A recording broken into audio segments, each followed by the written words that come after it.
आपलं सहर्ष स्वागत आहे। आज फाल्गुन वद्य तृतीया म्हणजेच आपले लाडके राजे आणि आपले महाराष्ट्राचे आराध्य दैवत छत्रपती शिवाजी महाराज यांची जन्मतिथी। मागच्या महिन्यातच आपण अभिजात मराठी गौरव दिन साजरा केला। या दोघांचंही औचित्य साधून आज माझी लेक प्रियुषा पाटील आपल्याची काही गुजगोष्टी करणार आहे आणि आपल्या माहितीचा खजाना रिता करणार आहे। बघूयात बरं ती काय म्हणते ते। येथे उपस्थित सर्व लहान आणि शिवकाका यांना माझा नमस्कार। मला ओळखलात का? ओहो, मी तीच जिच्याशिवाय आपल्या दिवसाची सुरुवात आणि शेवटही होत नाही। माझ्यामुळेच आपण व्यक्त होतात आणि आपल्या भावभावना सगळ्यांपर्यंत पोहोचवत असतात। अजूनही नाही ओळखलं? काना, मात्रा, उकार, विलांटी, अनुस्वार यांचा शृंगार करून अशा मदा रसात अमृताची ही पैजा जिंकेल अशी मी मराठी, तुमची माय मराठी।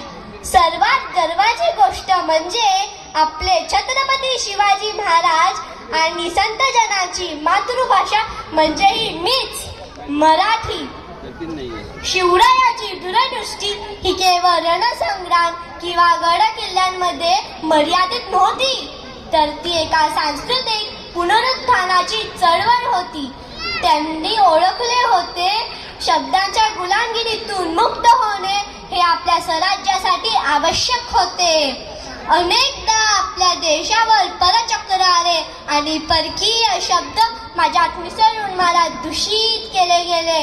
उर्दू, फारसी, अरबी शब्दांमुळे तर माझी पार विटंबना झाली। माझ्या दुर्दशा या जाणत्या राजाला अस्वस्थ करत होती। म्हणून शिवराज्याभिषेकानंतर पंडित हनुमंते यांनी शिवाज्ञेनुसार राजव्यवहार कोश हे पुस्तक लिहिले। याच्यामध्ये 10 वर्ग असून 1500 संस्कृत नवीन शब्द दिले आणि माझा पुनर्जन्म झाला। वजीरऐवजी प्रधान,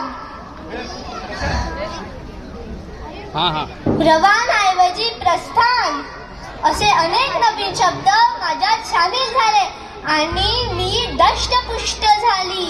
स्वराज्य, स्वधर्म, स्वभाषा हे सगळं मिळून आपल्या राजांनी हे राष्ट्र उभे केले।